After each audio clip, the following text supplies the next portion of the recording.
Can you give an example how that might happen to somebody who's not in therapy, how a dream might be useful to them? Well, for example, someone might be involved in a relationship, and they may be ambivalent about the other person, and they may have a dream, and in the dream, for example, the person may be walking down a road with this other individual that they're in a relationship with, and there may be a fork in the road, and at the fork, they may be somewhat conflicted about what to do, and then they take the other fork and they separate from the person, and they wake up and they can begin to talk about that, and they realize that basically they don't want to be in that relationship, that they'd rather separate and end the relationship. It would seem that that would take a fairly sophisticated person to do that on their own, to figure out the meaning or the usefulness of the dream on their own without the help of a therapist. Initially, but I think you can be trained and you can learn how to work with your dreams, even someone who's not in formal therapy. Okay, well, this gets us back to how you as a therapist work with dreams. What's the approach that you use when a patient who is in therapy with you reports a dream? Well, if a person reports a dream, of course, I try to, first of all, to understand what we call the manifest content. The manifest content of the dream is the imagery that they recall. All right. What we're really trying to get at is what we call the latent content. That is the psychodynamic meaning of that imagery.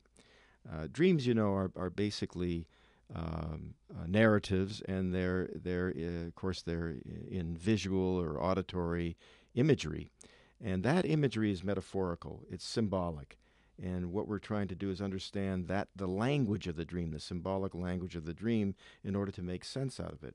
So when I work with an individual who tells me a dream, I try to understand what the sequence of imagery is in the dream, and then I attempt to help them to what we call free associate to the dream. Free association simply means to talk about different images, events, and people and feelings in the dream, and to relate them to current events and past events and memories and experiences. And as you talk, as the person free associates to the dream content, a story will emerge, some sort of coherent issue or conflict or problem. And so that's how I try to work with a dream. Is it all the story, or are there feelings and emotions that go with the story? Well, that's an interesting question. Actually, from a lot of laboratory research, from dream research experiments, we know that the majority of dreams contain feelings. They may be expressed directly in the dream. For example, you might feel extremely angry in a dream and experience that anger, or you may not. It may be symbolic. I can give you some examples of that if you wish. But most dreams contain feelings or affects, and in fact, there is a current theory called the mood regulatory theory of dreaming.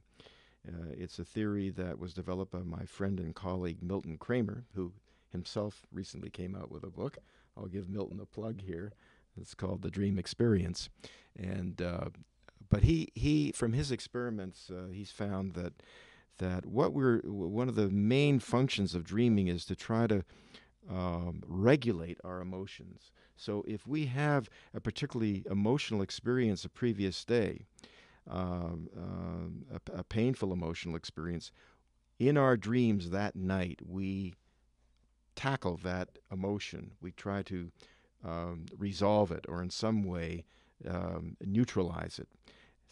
Often we're successful, sometimes we're not successful. If the dream isn't successful in dealing with that emotion or that set of emotions, we may wake up the following day in a bad mood because those feelings haven't been resolved. You're listening to Shrinkpod, and I'm Dr. Michael Blumenfield. My guest today is psychiatrist and psychoanalyst, Dr. Myron Glucksman. I've known Dr. Glucksman for many years, and he's one of the outstanding teachers at New York Medical College. He has just written a book published by Rowman Littlefield titled Dreaming: An Opportunity for Change.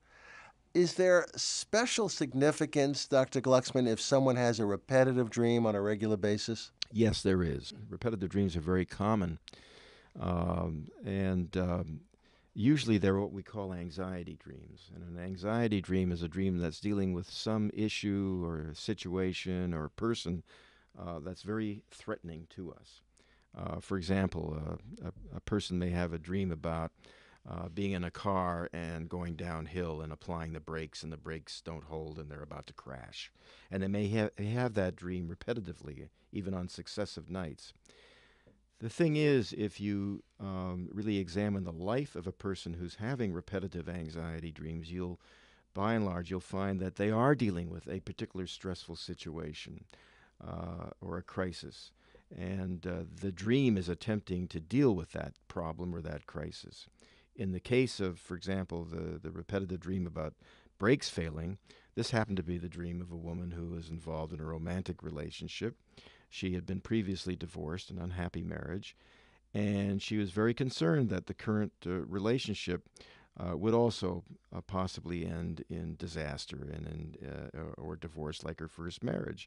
And she felt it was going out of her control, and applying the brakes and them not holding was symbolic of that problem. I work with a great deal of people who have suffered trauma, accidents, and even disasters. And I frequently see people who have repetitive dreams that often wake them up. From your point of view, is it fair to say that these dreams are somehow unsuccessful because they woke up in the middle of the dream and didn't finish it? No, not necessarily. And repetitive dreams following a trauma, whether it's a physical or a psychological trauma, are very common. In fact, we call them post-traumatic dreams. They're characteristic of a certain disorder, the post-traumatic stress disorder, which often occurs after a serious injury or a psychological trauma. And so the individual has dreams. Usually it's about the trauma itself, and they're repetitive. As time goes on, the dreams may become less frequent, and the situation in the dream may not be exactly the original trauma. It may change into different kinds of situations. But there's a theory about repetitive dreams after following a trauma, and the theory is that those repetitive dreams represent the dreamer's attempt to work through that trauma, to try to resolve it or make it less threatening and less traumatic. And the dream is the attempt to do that, to gain some mastery over that trauma. And usually we find in post-traumatic stress disorder, as the disorder is resolving, the dreams become less and less frequent. If you get an understanding that a dream is reflecting a relationship with others, or even is reflecting, as you described, their self-identity, Right. do you use that information in the therapy to help the individual, or is it just a way that you get to understand them and perhaps follow their progress? Both. Both. I think dreams that have to do with interpersonal relationships and one's self-identity can be extremely informative for the dreamer. They may provide the dreamer with an aspect of their personality or a facet of their relationship with a particular person that they weren't consciously aware of previously, and so that can provide them with a valuable insight and can help them to bring about change, both in the way they relate to the other person and also in the way they view themselves. So they can be extremely valuable, both to facilitate change and also over time. I'm very interested in how dreams change over time. So often a self-identity dream may change from, let's say, the beginning of treatment to the end of treatment.